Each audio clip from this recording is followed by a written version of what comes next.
Ya chicos, bueno, bienvenidos a todos, gracias nuevamente por conectarse. Como les decía, vamos a hacer una pequeña introducción al curso, más o menos qué temas tocamos, ¿no? Para que más o menos estén informados si les interesa un poquito, o cualquier duda que tengan, ¿no? De por sí, como decía Eli, yo ya tengo un tiempo trabajando como independiente. De hecho, tengo 5 años trabajando en el estudio que creo que se llama Alca Studio, donde vemos proyectos residenciales, comerciales. Hemos salido publicados en revistas como Dossier. Ahí tienen la página de Alca, donde hay varios proyectos que hemos trabajado, como les decía, dentro de los cuales hay proyectos residenciales, ¿no? Como esta cocina, por ejemplo, que hicimos hace un par de años, esta salita, ¿no? Tenemos proyectos comerciales también que hemos desarrollado a lo largo del tiempo. Y de por sí, cosas que de alguna manera los alumnos que se inscriben al curso, creo que siempre tienen dudas de cómo empezar, ¿no? Entonces, creo que parte del curso también es bueno recalcar que estamos 100% dispuestos a poder dar esos pequeños tips, ¿no? Para que ustedes de repente, si tienen algunas dudas de repente, de cómo conseguir algunos proveedores, de repente, qué tiendas visitar, algunas dudas que pueden tener tal vez sobre cómo presupuestar, metrar, en fin, varios detalles los tratamos de resolver en el curso, ¿no? De hecho, como les cuento, yo tengo 5 años más o menos como independiente y hay cosas que también he ido aprendiendo con el tiempo, ¿no? Definitivamente, eh, creo que el proceso de llevar una obra, un proyecto, no es fácil, ¿no? Pero vamos aprendiendo justamente de errores, de nuevos proyectos, y esa es la idea, ¿no? Entonces, dentro del curso, lo primero que desarrollamos es siempre una pequeña introducción a qué es una remodelación en general, ¿no? ¿Alguno de ustedes, chicos, tienen alguna idea básica de qué es remodelación? ¿Alguien que quiera participar? A ver, Alison nos ha escrito por interno y dice, sobre la remodelación, dice, poder mejorar o transformar un espacio. Sí, tal cual, Alison. Cuando hablamos de remodelación de por sí, tratamos de visualizar una mejora, ¿no? En algo existente, sobre todo. En este caso, cuando hablamos de una remodelación en interiores, ¿no? Que generalmente es conocido también como diseño de interiores, arquitectura de interiores, ya tenemos un precedente, ¿no? Que es un ambiente de repente que puede tener algunas ciertas características por las cuales el cliente necesite del servicio de ustedes, ¿no? Ya sea porque de repente ha pasado mucho tiempo y está deteriorado el ambiente, porque de repente ha cambiado el estilo, porque de repente necesita vender el inmueble. Entonces, hay distintos factores y según esto, ustedes tienen que analizar básicamente cuál sería la situación para poder o cómo mejorar ese ambiente de diferentes maneras, formas, ¿no? Que puedan desarrollar. Entonces, en base a esto, lo que siempre trato de enfocar en orden, digamos, en el curso es lo esencial para cualquier, digamos, rama de diseño, ¿no? En este caso, cuando hablamos de diseñar un ambiente, un objeto, lo que sea, necesitamos información, ¿no? En este caso sería la información del cliente, qué es lo que necesita y cómo simplificamos eso, cómo lo analizamos por medio de un brief. En el curso tocamos ciertos puntos, ¿no? Con algunas preguntas que ustedes pueden utilizar, por ejemplo, como esta ficha, donde van a poder, digamos, desarrollar con el cliente, ya sea un espacio residencial o preguntas comerciales para una remodelación comercial, este, ciertas preguntas las cuales van a ayudar que ustedes puedan tener la información necesaria para poder desarrollar este diseño, este proyecto, ¿no? Definitivamente nosotros lo que hacemos como profesionales, creería yo, es siempre, digamos que capturar todas las ideas del cliente, ¿no? Y sintetizarlas en una sola propuesta. ¿No? Entonces, como les digo, para eso necesitamos cierta información, si es que la persona tiene hijos, si es que hay mascotas, si viaja mucho. ¿Y por qué es importante esto, no? Porque definitivamente, por ejemplo, si existen niños en un ambiente, los materiales que vamos a usar son diferentes. Si existen mascotas, igual, ¿no? Tal vez vamos a necesitar una tela que sea de mayor duración, que sean lavables, una pintura tal vez satinada. Si es una persona que viaja mucho, tal vez no vamos a colocar tantas plantas porque no va a haber quien las pueda regar. De repente hay una persona mayor, ¿no? Entonces, hay ciertas características que necesitamos saber para poder tener una propuesta de diseño, ¿no? Y esto lo analizamos por medio de un brief. Em, Finalizando el brief, después que tenemos la información, a los chicos siempre les digo que más o menos sería lo ideal que tengan siempre a la mano para hacer la recopilación de documentos, ¿no? Del predio. Básico casi siempre es tener los planos en PDF, ¿no? O en AutoCAD, que los puede tener siempre el cliente eh, de manera digital. Pero si no fuera el caso, van a tener que tomar medidas. Y aún así, incluso ustedes tengan esta información en digital, siempre es bueno que puedan rectificar medidas, ¿no?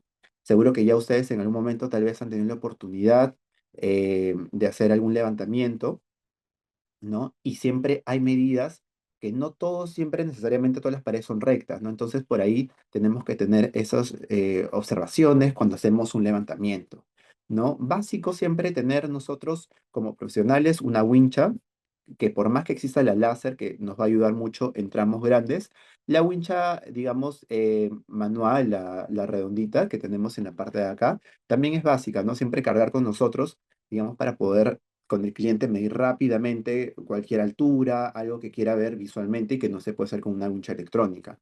Una bitácora para tomar notas, bocetos y el levantamiento y un celular, ¿no? Para tomar fotografías. ¿Y por qué fotografías? Es bueno saber o tener un registro fotográfico para tener cierta noción de algunas características o cosas que nos han llamado la atención. Por ejemplo, en esta cocina, que es el antes, ¿no? Por ejemplo, estaba viendo que acá existía un timbre, que solo hay un tomacorrientes, ciertas cosas que me llamaban la atención, ¿no? Que, por ejemplo, el tablero eléctrico estaba en una posición que tal vez con lo que quería el cliente, digamos, iba a chocar, entonces probablemente tenía que mover eso, tenía que cotizar eso, y hay cosas que a veces se nos pasan cuando estamos haciendo el diseño y este registro fotográfico nos ayuda a entender un poquito de cómo estaba el estado, digamos, inicial y cómo vamos a desarrollar todo esto en el proyecto y también en el presupuesto, ¿no? Acuérdense que al final nosotros, todo lo que diseñamos por medio de un 3D, de un mood board eh, o cualquier expresión gráfica se tiene que desarrollar con un presupuesto y ejecutar en obra, ¿no? Entonces, definitivamente tenemos que tener siempre chequeado estos puntos para que, digamos, en algún momento cuando estemos cotizando, también el maestro pueda entender, nosotros mismos siempre tengamos en cuenta y no se nos pase, ¿no? En la hora de la cotización. Aparte de eso, también es bueno tener este tipo de fotografías porque también, de alguna forma, digamos, me ha pasado en algunos casos que puede ser que el cliente también diga, ustedes tal vez han rayado esta puerta, este piso se rayó cuando ustedes entraron, y si ustedes tienen un registro fotográfico de que ya existía algunos ciertos deterioros en el ambiente, pues tienen ahí la prueba de que no ha sido así, ¿no? Entonces también eso es importante. Siempre va a pasar, ¿no? Que en el piso, por ejemplo, es muy sensible, los pisos laminados de madera, ¿no? Que puedan el mismo cliente maltratar su piso y piense que han sido ustedes, ¿no? Por la obra que están ejecutando. Entonces siempre tengan fotos de cómo iniciaron la obra, todo lo que vean, digamos, si hay algún arañón, si hay algo que les llama la atención, tomen foto para que tengan ese registro fotográfico. Después vemos con los chicos siempre los estilos de manera un poco rápida, ¿no? Los que están, digamos, en tendencia actualmente, como el estilo rústico, el estilo clásico, escandinavo, industrial. Es bueno que también ustedes tengan en cuenta qué estilos se manejan actualmente y puedan tener estas fichas si necesitan, para que también dentro del brief que están brindando al cliente también lo puedan incluir. Ahora, algo que no les ha dicho el brief es que el brief puede ser de manera digital, que ustedes envíen esas preguntas y el cliente responda, ¿no? Por medio de correo, de un WhatsApp y tengan esa ficha, como les digo, de manera digital. Yo personalmente hago el brief, digamos, en campo, con el cliente. Ya tengo las preguntas, me parece que es un poco más orgánico. Entonces, como les digo, depende un poquito de ustedes. Hay colegas que hacen la parte digital, yo prefiero hacerlo en campo, pueden utilizar ambas. ¿No? Y este tipo de fichas, como les digo, de los estilos, hay clientes que no saben ni qué estilos existen o qué estilos les gusta, y hay otros que sí tienen muy marcado que están, digamos, esperando para la propuesta de diseño, ¿no? Entonces, tienen que siempre ustedes estar preparados para ambas situaciones. Como les digo, tal vez tener una ficha así digital para que más o menos, si es que no necesariamente lo envían por correo, por lo menos puedan mostrarle eso al cliente en un iPad impreso, de la manera que ustedes manejen esta información, pero para que el cliente entienda. No es lo mismo que ustedes, ¿no? Estén en una reunión y le digan, sí, hay un estilo que usa colores claros y es más simple, ¿no? Porque el cliente se puede imaginar varias cosas. Es mejor que siempre tengan algo a la mano, como les digo, ya sea en un iPad, en impresión o en correo, ¿no? Que puedan mostrarles y que el cliente vea y sepa de qué están hablando. Eh, Posterior a eso, con los chicos siempre les explico que en cuanto a la definición de tonos, por ejemplo, de colores, hay una amplia gama, ¿no? De que utilizamos y que se están manejando actualmente en cuanto a tendencias, a estilos, ¿no? Por ejemplo, creo que ahorita hay un boom con los tonos beige, eh, y a veces limitan un poco a que ustedes también como diseñadores puedan crear de repente algo con más color o cosas más oscuras, ¿no? A veces hay clientes que también tienen mucho miedo, ¿no? Que les gustan los tonos oscuros, por ejemplo, pero se cree que siempre los tonos oscuros van a hacer que el espacio sea más pequeño. Y de por sí, por teoría de color, los colores blancos rebotan, ¿no? Los tonos, digamos, la iluminación en tonos blancos y hace que se vea, digamos, más amplio el espacio, pero al final el espacio es como es, ¿no? O sea, las áreas que tenemos no van a crecer ni disminuir, pero son sensaciones. Entonces, en base a las sensaciones que uno pueda tener, es algo muy personal, independiente, ¿no? Que, como les digo, cada cliente a veces no es bueno que se limiten o que ustedes puedan guiarlos a que no se limiten con lo que está en tendencia en este caso, por ejemplo, los beiges y blancos, ¿no? Que si por ahí tenían algo en referencias con colores o con colores oscuros, pueden ustedes decirles que hay un amplio panorama, abanico, que no solo existe el negro, sino que hay una gama mucho mayor, ¿no? Para llegar a tonos oscuros, pero que igual se vea bien, que se vea armonioso, ¿no? Que de alguna forma hayan contrastes, ¿no? Entonces, eso va a depender también de qué tanto ustedes manejen, digamos, los colores, cómo lo proyecten a sus clientes. En acabados, lo mismo, no hay una gama amplia y hay algo que siempre les digo a los chicos cuando ven esta imagen de que me digan un poco qué es lo que ven a primera vista, ¿no? Casi siempre me dicen que es madera, mármol, porcelanato, concreto, ¿no? Y sí, a primera instancia nosotros vamos a ver esos materiales con esas características. Sin embargo, digamos que comercialmente ya hay muchos materiales que reemplazan, ¿no? Los mismos materiales y van a tener, digamos, ciertas características que los van a beneficiar a ustedes de diferentes formas. Por ejemplo, si quieren algo más barato que la madera, está la melamina que imita madera, ¿no? Si quieren usar en una cocina como encimera madera y saben que la madera, tal vez por lo que es porosa, no se podría utilizar como encimera, existe porcelanato tipo madera. Tal vez es un poco más caro, ¿no? Y los formatos también son mucho más grandes ahora, pero hay una variedad grande de imitaciones de materiales, ¿no? En este caso, por ejemplo, la madera. En el mármol lo mismo. Existe perdón, se me fue, melamina imitación mármol, existe fórmica tipo mármol, existe cuarzo tipo mármol, en papel tapiz tipo mármol. Entonces, hay para diferentes usos y digamos que ciertos materiales, ¿no? Algunos que, como les digo, que les va a dar beneficios a que se pueda utilizar en otros espacios y otras características que van a ser más, digamos, tirando para lo económico, ¿no? Para que también en su presupuesto, digamos, por si A o B excedió el presupuesto del cliente, ustedes también puedan jugar de alguna manera con otro tipo de materiales. Creo que hay alguna pregunta. A ver. Entonces, finalmente, con todo esto, los chicos siempre les digo que esto va a terminar en un mood board, en un diseño 3D, ¿no? Para que de alguna forma todo lo que hemos estado hablando de manera un poquito rápida o acelerada se vea plasmada en una visualización gráfica, ¿no? Esto va a ayudar que el cliente pueda ver el match entre los tonos y ustedes mismos se puedan guiar si está, digamos, bien la propuesta que ustedes están realizando, si es más o menos está, digamos, guiada a lo que ustedes querían proyectar, ¿no? Entonces, justo con esa, bueno, con la visualización que estamos haciendo, vemos siempre qué es el mood board, ¿no? Con los chicos. Ya hemos hablado un poquito ahorita de esto, pero básicamente es una herramienta visual, física, digital, que resume una idea y su función principal es ayudar, definir el estilo y la esencia del proyecto.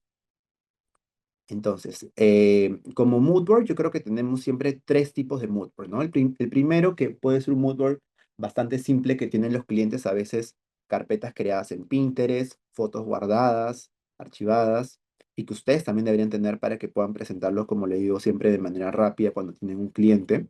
El mood board digital, que va a ser el mood board que vimos, tal vez un 3D también podría ser considerado. Y el mood board más importante que a mí me parece que es sí o sí tiene que ir en una, digamos, en la etapa de ejecución del proyecto, es el mood board físico. Siempre que comiencen un proyecto y que tengan una ejecución, ¿no? Es necesario que ustedes consigan todas las muestras para que el cliente pueda ver en físico cómo son los formatos, cómo son los colores, porque una cosa, digamos, es el 3D que lo vemos lindo en nuestras pantallas, pero ¿cómo son los materiales? Acuérdense que ustedes pueden imaginar varias cosas y el 3D o un mood board ayuda bastante a poder entender que va a haber una mesa, que va a haber unas sillas, pero al final, estos materiales, ¿cómo son? Son brillantes, son satinados, son gloss, son mate, ¿no? O sea, ¿cómo es el acabado final? La beta, ¿cómo es? Eh, Hay diferentes cosas que el cliente no puede percibir por más que hay un 3D. Entonces es necesario que ustedes tengan este motor físico y también porque, eh, bueno, no me ha pasado, pero he escuchado a algunos colegas, ¿no? Que al no hacer esto, a veces el cliente dice, yo pensaba que era de otra forma, ¿no? Entonces, al final la idea es que los clientes no terminen disgustados, que ustedes puedan siempre tener la mejor presentación, ¿no? Entonces, de alguna forma, con un mood físico, ustedes pueden subsanar eso, ¿no? Evitar que el cliente no entienda cómo era el material. Luego, en otra sesión, ¿no? Digamos que esa ha sido una primera sesión que tenemos con los chicos, un poquito enfocando a cómo tratar al cliente, digamos, ¿no? En otra sesión, la segunda, vemos un poquito también de medidas, antropometría, ¿no? Por ejemplo, en este caso, algo rápido, ¿no? La cocina, que ya saben de por sí que tenemos que trabajar con un triángulo, porque digamos que en cuanto a funcionalidad, nos ayuda bastante a poder, digamos, direccionar cuando estamos cocinando, de sacar algo, poder lavarlo y cocinar y guardar, ¿no? Es como un circuito que ya está prediseñado. Entonces existen medidas para que digamos, estas distancias no sean tan extensas y tengamos que caminar tanto para sacar algo de la refrigeradora. Claro que ahorita todos los departamentos son pequeños, pero se van a sorprender que en verdad cuando les toque un proyecto tal vez de casa de campo, he hablado con algunos chicos que estamos desarrollando a veces sus proyectos en el curso, eh, tienen cocinas grandes porque como les digo, en casa de playa, casa de campo se maneja áreas mucho mayores, entonces sí, a veces les cuesta un poco, digamos, generar ese triángulo y que se vea bien. A ver, la Leshka dice, hola, buenas noches.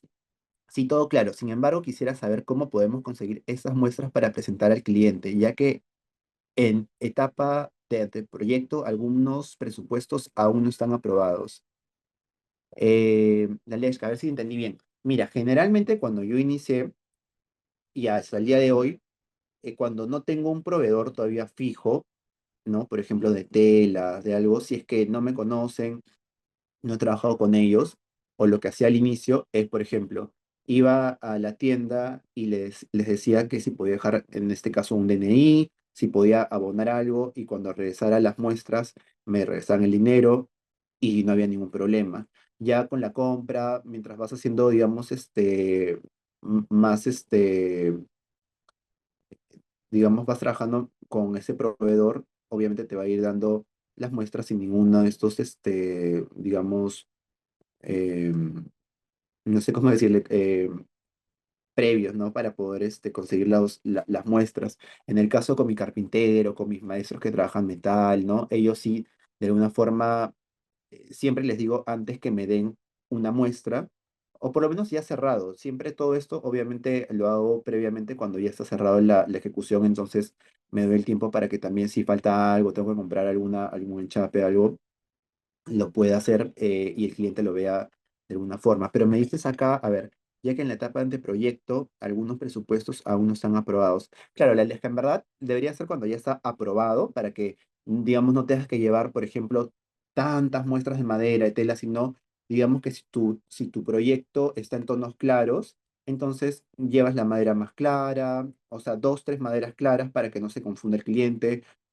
cuatro telitas igual blanquitas, ¿no? Beiges, un poquito más tirando para los tonos cálidos, otros para los tonos fríos, ¿no? Algo así como que más reducido para no confundir al cliente, porque también me ha pasado al inicio que yo llevaba toda la cantidad de muestras que tenía y tal vez, como dices, no estaba muy cerrado tal vez el proyecto, ¿no? Entonces hay una confusión, ¿no? Hay una confusión de por medio porque al final los clientes van viendo y es como, es algo orgánico que les guste todo, ¿no? Me gusta esto y me gusta el otro, entonces de por sí, si ya tienen la cabeza con varias ideas previas, imagínate, ¿no? Los confundes un poquito más, por eso prefiero tratar de cerrar en la parte de diseño, que es la primera etapa, para luego entrar a la parte de ejecución con el diseño ya hecho, ¿no? Entonces, si está todo en tonos oscuros, llevo las tonalidades que se asemejen más al 3D. Si ya en esa visita, ¿no? Con las muestras que te digo, me dicen que no les parece, que no les gusta, trato de ya hacer unas nuevas. Pero por lo general yo ya tengo un stock de cosas, ¿no? En las cuales, más o menos, no necesito crear nuevas muestras. Alison dice, ¿es más recomendable hacer solo un mood board que plasme todo o quizás dos como mínimo? Alison, yo siempre trato de hacer, como te digo, lo mismo, una propuesta y después en el contrato pongo que tienen tres cambios válidos después de la primera vista 3D en este caso, o mood board.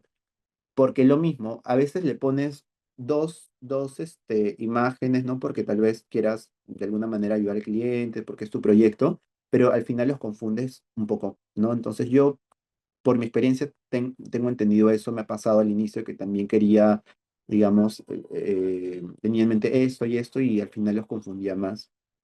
Yo te diría que vayas con una opción y se supone que por medio del brief ya deberías haber, o los clientes también deberían haber sido sinceros y decirte me gusta eso, me gusta el otro. Sería como que, digamos, ya otro proyecto si es que te han dicho desde el inicio que les gustan los tonos claros, imagínate, y al final de los tres cambios te dicen, no, a ver, vamos a probar con oscuros o con un verde, por ejemplo, ¿no? De la nada. Entonces, ya evalúalo tú, ¿no? Si es que tienes que cobrarles igual como otro proyecto, debería hacerlo justo, ¿no? Pero como te digo, siempre hay casos, yo también entiendo un poquito que al trabajar como independientes a veces nos limitamos a tener este manejo o este control porque tenemos un poco de miedo de perder la obra, de que no, digamos que no cierren con nosotros la ejecución.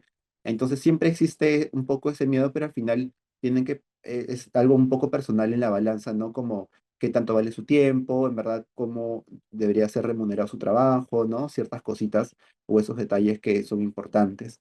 Stephanie dice, el mood board no debe estar antes de ejecutar. Sí, sí, Stephanie. O sea, el mood board, el 3D debería estar como te digo, finalizado antes de la ejecución. No puedes cotizar si es que no tienes el diseño aprobado. Ya, la Leshka dice, buenísimo, muchas gracias. Ya, chicos. Entonces, como les digo, en la clase tratamos de ver a más profundidad. Acá, de hecho, he tratado de resumir un poquito para que veamos algunas sesiones, no todas, son 10 sesiones, pero más o menos lo que les comento, ¿no? Que tiene que existir una lógica en cuanto a medidas, ¿no? Que podemos variar unos 5 o 10 centímetros, lo que nos dicen que es lo básico, lo ideal, pero no tanto, ¿no? O sea, definitivamente existe por eso una antropometría, un estudio previo de arquitectos, ya que nos dicen más o menos cuánto es una altura, cuánto es la distancia de mesa a la pared, ¿no? Ciertas cositas. Por ejemplo, igual en la parrilla, ¿no? Hay distintos tipos de cosas que consideramos a la hora de hacer el diseño, ¿no? Entre las cuales la iluminación, los materiales, por ejemplo, qué plantas deberíamos usar, ¿no? Hay unas ciertas recomendaciones eh, bueno, no, tampoco es tan profundo porque definitivamente cada cosita que vemos acá tiene una subdivisión. Por ejemplo, si hablamos de terrazas, debería haber un curso solo de terrazas, ¿no? Para enfocarnos de repente un poco más a las plantas, a la especie ideal, ¿no? Que digamos, si estamos hablando de plantas con flores, hay un catálogo grande y acuérdense que si están de repente conectados ustedes de Lima o de alguna provincia, otro país, cada región tiene distinta flora o distinto clima, ¿no? Entonces va a ser un poco distinto también. Por ejemplo, en los baños, ¿no? Lo mismo que considerar en cuanto a la iluminación, a los materiales que deberíamos tener en cuenta, las medidas, ¿no? Las alturas, distancias que podríamos considerar. Ahora, cuando hablamos también en la tercera sesión de materiales, voy a un ratito parar voy a parar la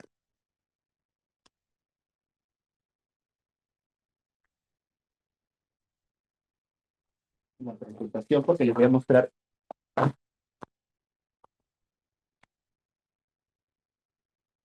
un par de materiales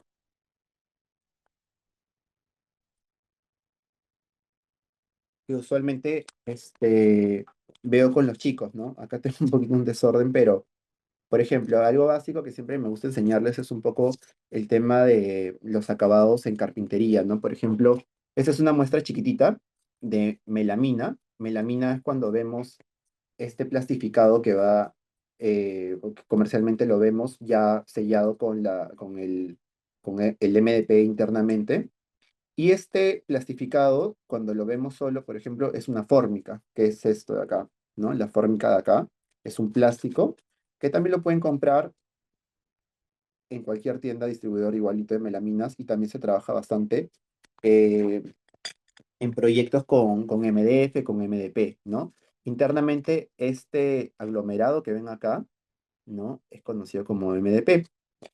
Y en otros trabajos finos, como esta muestra, por ejemplo, que es un ranurado, ¿no? Ese es un MDF, que es lo mismo que este de acá, solo que digamos que el de acá es un poquito más fino, si se dan cuenta, el aglomerado, y este de acá es un poquito más tosco porque justamente ya viene, digamos, recubierto, ¿no? Con este plastificado y cuando comercialmente se vende se llama melamina, ¿no? Todo esto lo pueden encontrar igual de manera independiente. Y así a los chicos les explico un poquito en esta clase con algunos materiales que tengo, ¿no? A la mano, como yo hago por ejemplo, hacer una muestra para un cliente, ya hace bastante tiempo que quería mostrarle en este caso cómo era la curva, ¿no? De su mueble.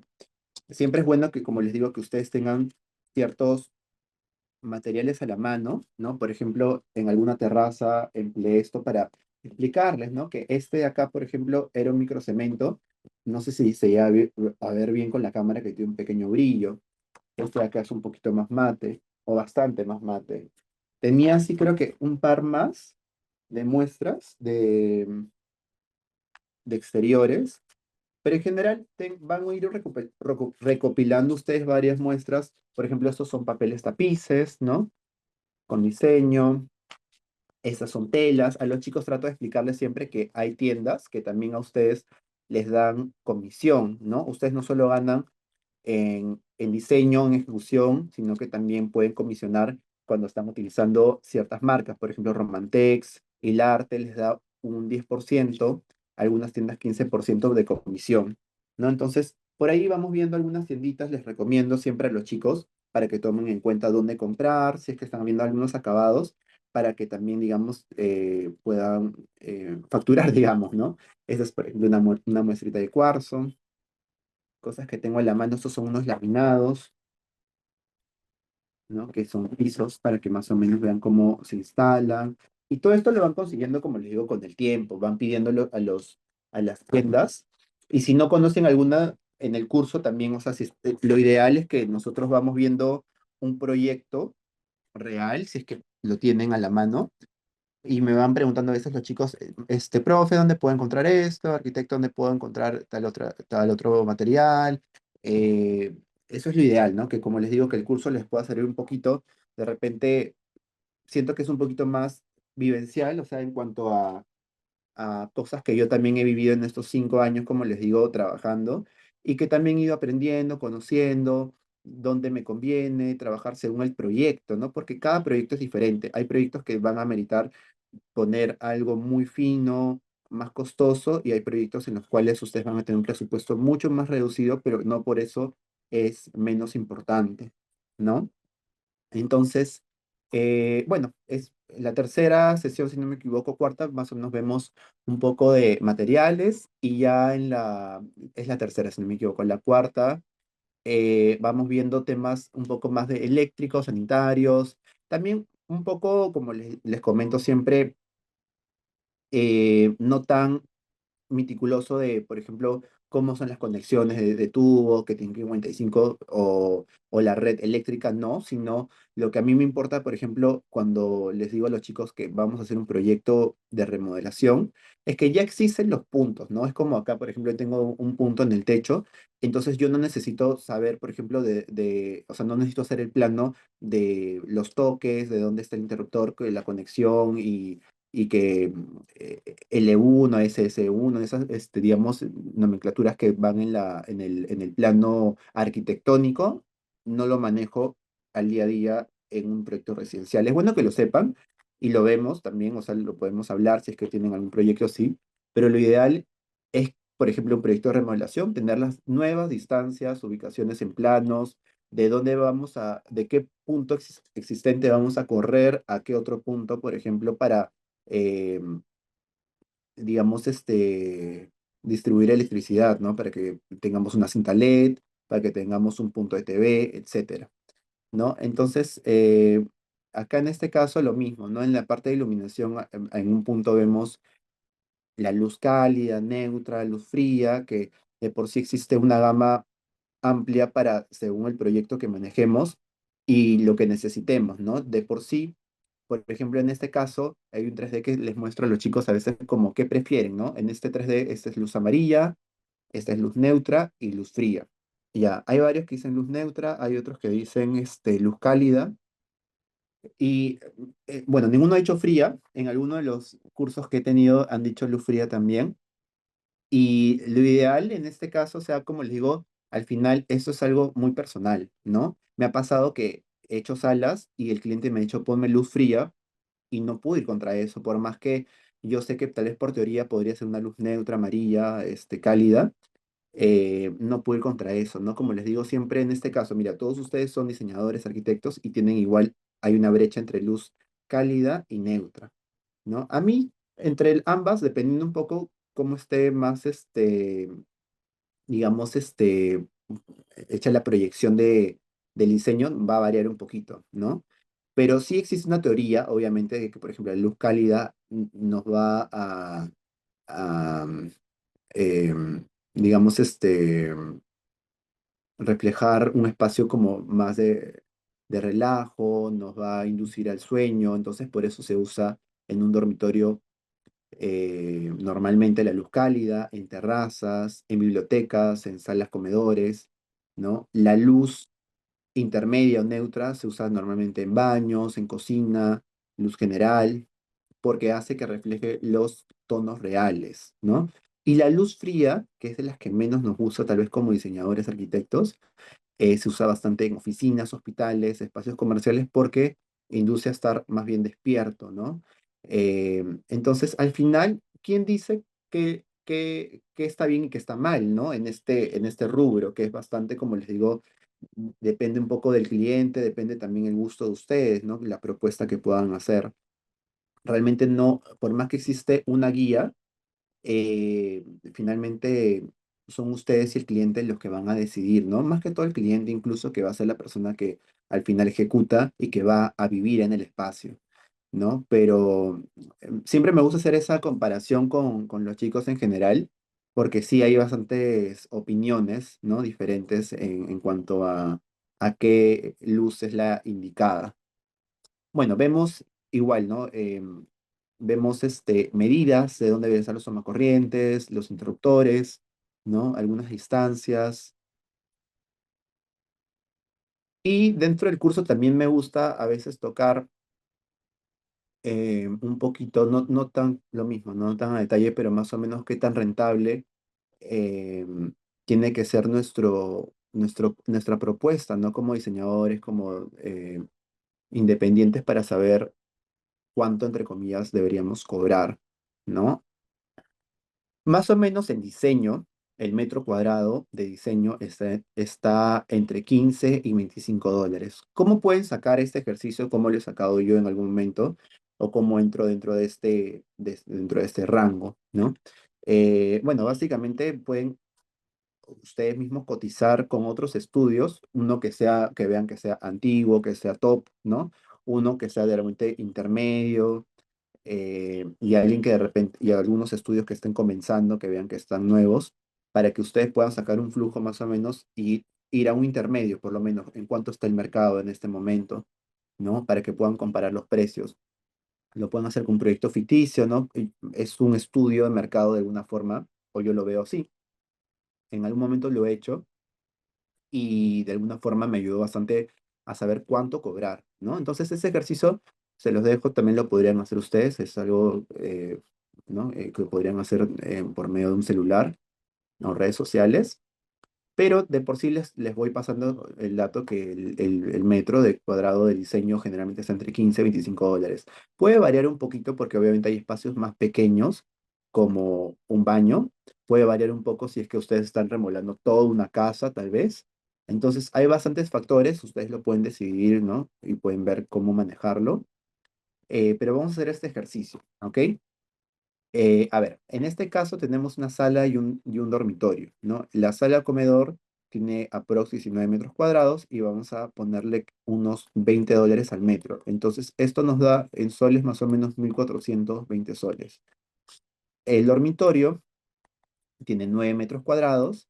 El metro cuadrado vamos a ponerle 25 porque es un poquito más pequeño, o sea, más al rango, digamos, más alto. Y eso nos da 840 soles. Yo estoy por ahí entre precios más o menos, yo ya lo manejo no por metro cuadrado, sino por espacio. Entonces también ustedes lo podrían manejar así, tener una cartera, un menú más rápido para decir dormitorio tanto, comedor tanto y especificar cuántos metros cuadrados. Porque digamos que en Lima, por lo menos, o en Perú, los departamentos tienen un metraje muy similar, o sea, un poquito más o menos entre uno y otro. Entonces, a ver, en la parte de ejecución vamos a imaginar que existe proyecto X y proyecto Y, ¿ok? Entonces el proyecto Y va a costar 30.000 soles y yo por lo general estoy en un rango entre 25 o 30% del proyecto, ¿no? O sea, digamos que esa sería la ganancia, ¿no? Y en el proyecto Y, lo mismo, ¿no? Este es el costo del proyecto, 15.000 soles, y el 30% sería 4.500, ¿no? Entonces, digamos que para poder sacar la rentabilidad, lo que podrían hacer es esto, ¿no? Fijarse previamente, eh, ¿qué necesitan? A ver, primero que nada, ustedes que serían los gerentes, ¿no? Necesitan un sueldo fijo. En este caso, vamos a suponer que ustedes quieren ganar 5.000 soles, ¿no? Puede ser más, puede ser menos, esto lo pueden sacar dependiendo poniendo como valor los gastos fijos que tienen y temas personales, ¿no? Cuánto quieren ahorrar, etcétera, ¿no? Gastos fijos me refiero a su luz, agua, comida, ¿no? Etcétera. Digamos que van a tener un dibujante, si no fuera el caso lo omiten, pero digamos que va a ser un trabajador uno y su sueldo va a ser 1.200. Y el sueldo de un contador, que les recomiendo siempre que estén iniciando, puedan tener o formalizar esta parte, y un sueldo de un contador está entre los 150 a 300 soles, ¿no? Vamos a ponerle 300 en este caso y una caja chica que debería existir, pero no sabemos cuánto, ¿no? Entonces, los gastos fijos mensuales, digamos que de ustedes van a ser 6.500 soles en cuanto a empresa, ¿no? Entonces, vamos a volver a rebobinar un poquito con lo que les estaba diciendo inicialmente. El proyecto X que ganaban 9.000 soles, digamos que al ser, costaba, ¿cuánto costaba al inicio? No me acuerdo bien. A ver. Creo que 30.000, sí, 30.000 soles, es porque de repente van a tardar un mes y medio, 2 meses, porque es un poquito más grande, ¿no? Al tener un poquito más de rango de costos. Entonces, imagínense que va a ser un mes y 2 semanas, lo vamos a dividir entre 2 meses, o sea, 4.500, ¿no? No va a ser 9.000, líquidos porque ya se pasa el mes. Y el proyecto Y, que ganan 4.500 igual, debe ser más pequeño, ¿no? Entonces, eso sí, debería terminarlo o proyectar a terminarlo antes de un mes. La sala comedor del diseño, ¿no? Que les daba 1.419 o 20 soles, el dormitorio 840 soles, ¿no? Y todo esto suma, ¿no? Considerando solo un mes, el proyecto Y, el diseño de la sala comedor y el dormitorio, les da a ustedes 11.252,59 soles. Ese es el total, ¿no? De la suma de estos cuatro elementos y ustedes tenían como gastos fijos como empresa 6.500, ¿no? Entonces, en este caso, está cubierto, digamos que el mes, y les está sobrando 4.759 soles para su caja chica. ¿Y qué significa esto, no? ¿Qué significaría tener una caja chica? Significa que posteriormente con esto pueden proyectar, por ejemplo, a tener, no sé, una oficina, a tener un viaje, de repente para que conozcan más de diseño, para más personal, para comprar computadoras, etcétera, etcétera. O por ejemplo, ¿no? Eso es una proyección en el mejor de los casos, pero de repente un mes ustedes saben que en general ser independiente es un poco inestable. De repente en un mes solo tienen un proyecto con 4.500 soles y no les cubre los 6.500 que les comento, ¿no? Entonces sacan de acá para cubrir su sueldo, los sueldos del trabajador, etcétera, ¿no? Entonces yo creo que eso es el orden principal y de más o menos ustedes se dan cuenta, por ejemplo, qué tan rentables son con esto. ¿No? Después les comento cómo sacar también un poquito el 30% que les comento de una obra. Eso ya tendría que explayarme un poquito más, pero les voy a mostrar después lo que yo les doy en la clase, que en general les estoy dando un contrato para que ustedes puedan modificarlo, un Excel para que puedan modificarlo igual para sus presupuestos con fórmula y un cronograma también, un cronograma para que les, digamos, de alguna forma les pueda ayudar un poquito en esta parte. Entonces, los pagos, ¿no? Del proyecto, generalmente de diseño, debería ser, ¿no? Que si el cliente se contacta con ustedes, ¿no? Un cliente se contacta con ustedes por redes sociales, por WhatsApp, lo que sea, ustedes les pueden enviar el presupuesto con solo las fotos.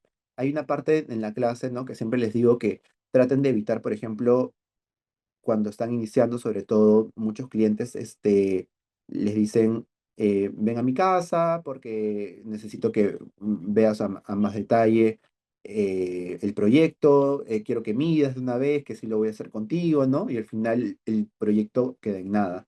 Y se repite constantemente porque en verdad al final a veces como personas naturales no tenemos en cuenta cuánto en verdad cuesta un diseño, ¿no? Muchas personas, digamos que baratean un poco el precio de un diseñador, de alguien creativo, porque no es algo común, ¿no? Que se lleve a diario. Entonces, se van a chocar con la pared cuando tienen muchas propuestas, así que van a perder muchas cosas. Tiempo, pasajes, ¿no? Y no cierran el proyecto. Entonces, yo prefiero por eso pedir fotos, ¿no? Me envían fotos para poder presupuestar, les pido planos y con eso es suficiente.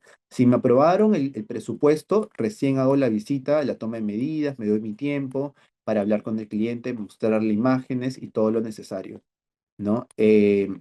Luego lo que sigue sería hacer el cambio de imágenes referenciales. ¿Qué les digo, no? Ya les decía que deberían tener ustedes una carpeta de Pinterest, imágenes guardadas siempre para más o menos la proyección que ustedes quieran siempre para su estudio, para lo que tengan ustedes como independientes y las fotos que van a recibir el cliente. En base a eso van a tener la primera propuesta, después en el contrato, como les decía, yo tengo tres cambios y con el diseño final, una vez que cerraron la parte de diseño, hago los planos, ¿no? Con los planos hago un portafolio y una reunión con el cliente donde les muestro los planos, los 3D finales y todo, pero primero pido la cancelación para luego enviar de forma, digamos, de manera formal el portafolio, ¿no? Ya de ahí les comento un poquito más a detalle, de repente, un poco los casos que me han pasado, que hay personas que demoran siempre los pagos de cancelación de un proyecto, entonces siempre existen esas cositas que de alguna u otra forma nos afectan a nosotros, económicamente, ¿no? Sobre todo. A ver. Entonces, el orden de los pagos, por ejemplo, en este caso, el diseño, yo siempre trato de hacer el 60-40, no 50-50, porque al final, de alguna otra forma, me desbalanzo un poco ahí. Prefiero asegurarme un poco con el 60. Empiezo las proyecciones, las coordinaciones de visitas y con la cancelación se envía el proyecto final, ¿no? ¿Qué incluye el proyecto? Normalmente las vistas 3D, ¿no? Como en este caso.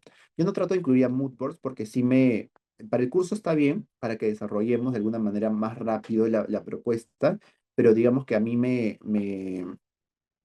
digamos, me retrasa un poquito porque es como doble diseño.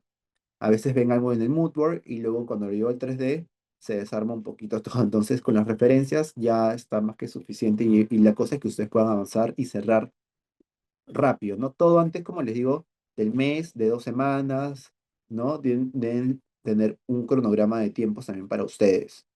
Entonces, después de eso, hago los planos, ¿no? Cada uno tiene su manera, digamos, independiente de cómo desarrollar los planos. Y lo mismo trato de desarrollarlo en el curso, ¿no? Que los alumnos de igual forma puedan desarrollar todo esto en la presentación que se hace en la entrega final. Lo que generalmente pido es lo mismo, ¿no? Propuesta 3D, no es necesario que la rendericen, planos, el brief, si es importante, análisis del espacio, planos eléctricos y sanitarios y cortes, ¿no? Y este tipo de planos también de muebles, ¿no? De carpintería, que todo esto es fundamental para que ustedes puedan cotizar también, ¿no? Y luego los chicos también presentan lo mismo, cotizaciones que son ficticias, pero les ayuda un poquito a utilizar la fórmula y a que me puedan preguntar justamente si es que se entiende o no se entiende la fórmula, ¿no? Y un cronograma, y esa es la presentación final de los chicos en el curso. Generalmente llevamos un proyecto real, em, que puedan estar desarrollando ustedes para que sea, digamos, más dinámico o un proyecto ficticio, ¿no? En este caso, acá ven, hay dos presupuestos. Hay algo que yo siempre les decía porque antes yo trataba de integrar más información digamos que en la parte de términos y condiciones y, por ejemplo, me generaba también más dudas, más preguntas. Entonces, al final, mientras más simple sea o más simplificado sea el presupuesto también, o sea, pero que se entiende y que estén las cosas fundamentales. Perfecto, ¿no? El orden de los pagos en ejecución. Eh, cuando mandemos a cotizar los planos que acabamos de ver, yo trato de que no corra más de 2 semanas para no perder la hilación con el cliente y acuérdense que lo que nosotros siempre queremos es cerrar proyectos, ¿no? Enviar la cotización, nos da un adelanto del 60%, en este caso el 60, sí, o 70, ese es lo manejo dependiendo. Y apenas nos den el adelanto, hago la reunión física con el cliente para ver las muestras y una vez cerrado eso, comienzo a fabricar todo y ya cuando estemos en un proceso, digamos, aceptable, ¿no? En cuanto ya puedan funcionar varias cosas, aún me hacen un adelanto extra del 30% del cliente o pido un 30% más. Y ya para cerrar cosas muy pequeñitas, con lo último, ya el 10%, ¿no? Trato de manejar tres pagos en este caso, porque lo mismo, me ha pasado que cuando manejaba 50-50 en algún momento tuve un proyecto que fue terrible, ¿no? Digamos que salí perdiendo en ese proyecto y con varias cosas así digamos, van a encontrarse situaciones muy feas en las cuales espero que no tengan que pasarlas, pero es mejor que puedan hacer tres pagos para que eviten situaciones como esas que les comento. Entonces, hasta acá, chicos, ¿existe alguna duda, consulta, algo que quieran comentar?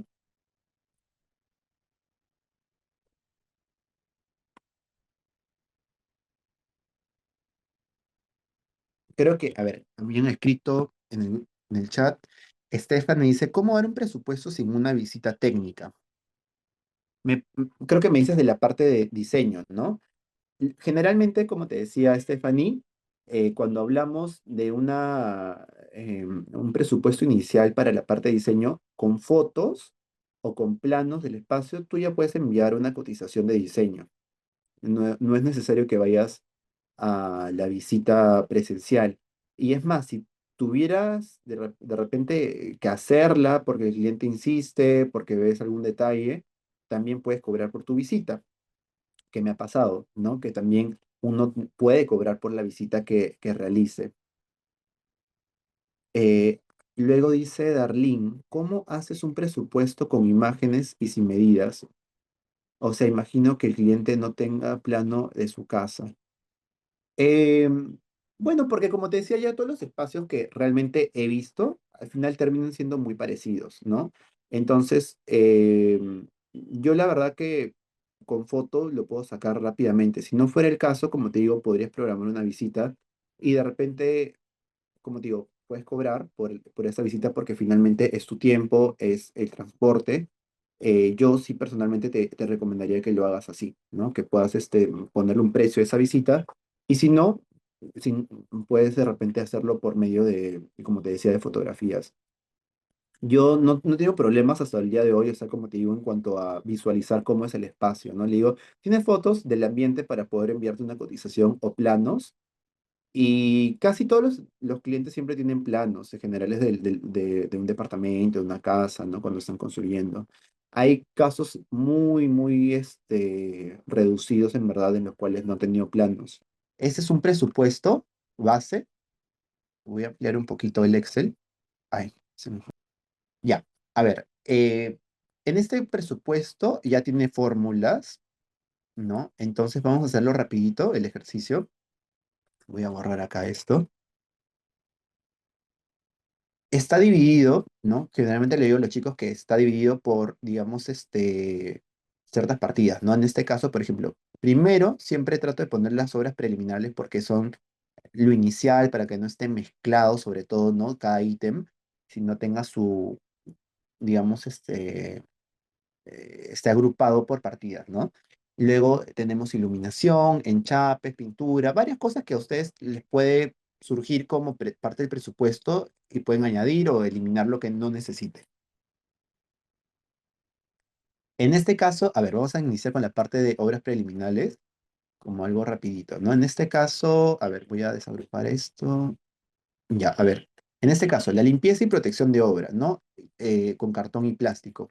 Como es un trabajo que no se realiza o que se realiza, digamos, de manera, eh, no sé cómo explicarla, no necesariamente parametrada, sino que hay varios, eh, digamos, implementaciones entre el plástico, qué tanto cartón se usa, ¿no? Y que va a ser diferentes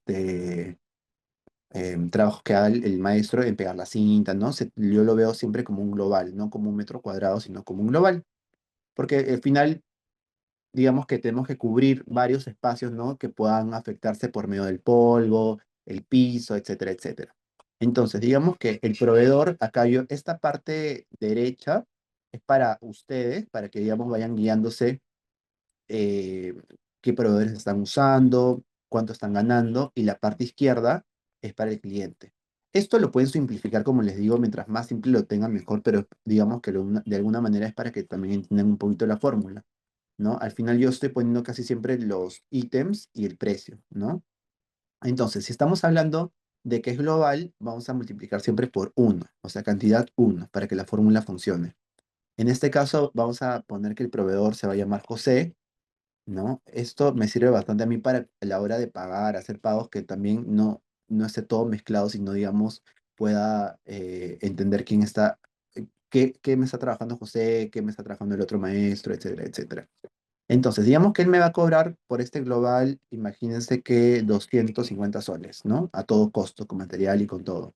Entonces, la fórmula lo que va a hacer es multiplicarlo por uno, 250 va a ser igualito. Yo al cliente le voy a cobrar, digamos, en este caso, vamos a ponerlo de manera así como un poquito rápida, 450 soles. Y acá la fórmula me dice que mi margen de ganancia en este caso es el 80%. Yo les dije que, por ejemplo, en mi caso, yo trato de ganar siempre el del proyecto en general, 30-25%. En este caso, como es un monto chiquito, el margen va a estar más grande, va a verse como 80%, pero van a ver que va a ir reduciendo. ¿Y por qué, digamos que a mí me parece bien 30-25%? Por la fórmula que les dije, ¿no? Que más o menos he ido sacando algunos costos, algunas cositas, entonces para mí me resulta bastante bien, ¿no? Puede ser que en otra etapa de proyectos, de repente necesita subirle más el porcentaje, o de repente también pueden sacarlo un poco por la línea de clientes que tienen ustedes, ¿no? Hay clientes que tienen mayor presupuesto y pueden, digamos, adquirir, bueno, precios un poquito más caros, ¿no? A ver, la mayólica existente es 6 metros cuadrados, ¿no? En este caso, imagínense que tienen 15 metros cuadrados de mayólica y esto lo va a hacer otro maestro que se llama Mario, ¿no? El precio por metro cuadrado de la mayólica, imagínense que está cobrando la instalación, no sé, imagínense que 25, no, más, vamos a ponerle el metro cuadrado, imagínense que 65 soles, ¿no? Entonces 975 soles y ustedes van a cobrar, imagínense que 85, ¿no? Entonces acá están ganando el 30%, ¿no? Va a multiplicar la fórmula 85 por 15 metros cuadrados, sale 1275, ¿no? Digamos que por ahora les va a parecer poco en el momento que están haciendo el presupuesto, pongámosle a ver 100, están ganando el 53%. Entonces van a ir viendo con esto que va sumando al final cuánto tiene que pagar el cliente, cuánto tienen que pagarle a los maestros, cuánto están ganando ustedes hasta ahorita en esta casilla. Hasta ahorita estarían ganando 725 soles y están ganando el 59,2%.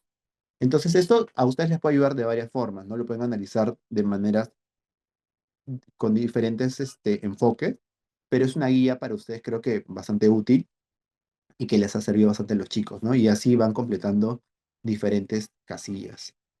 A ver, voy a proyectar ahora el contrato. Es bastante básico, pero les puede ayudar a ustedes un poquito a poder tener, como les decía, algo inicial y puedan modificarlo, ¿no? Donde van a poner al cliente, ustedes como diseñador, ¿no? Algunos objetivos, los adelantos, ¿no? ¿Cuántos son los adelantos?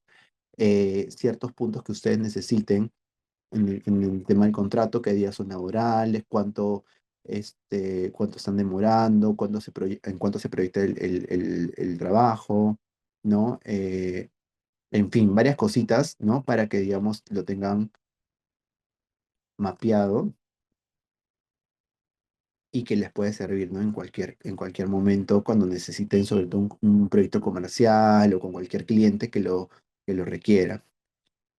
Ya, entonces, a ver, este es el contrato que les comentaba y por último, el cronograma, que por más que parezca mentira, me parece que es fundamental siempre que ustedes puedan manejar un cronograma como este para los clientes, para ustedes, para que tengan una proyección de cuánto van a demorar, eh, cuánto, cuánto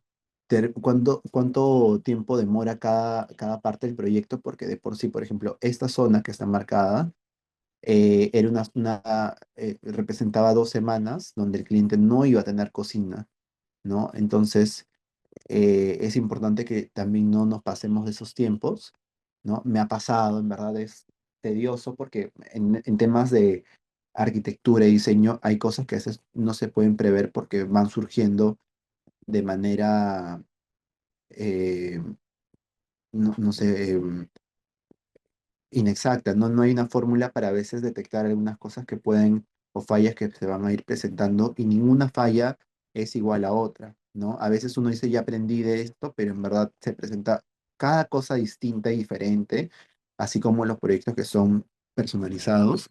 Entonces, es complejo, ¿no? Esto, pero por lo menos tener ese tipo de cronogramas nos ayuda un poquito a entender cómo debería ser proyectado una obra, ¿no? Bueno, nada, muchas gracias nuevamente por la oportunidad, por el tiempo y nos estamos viendo pronto.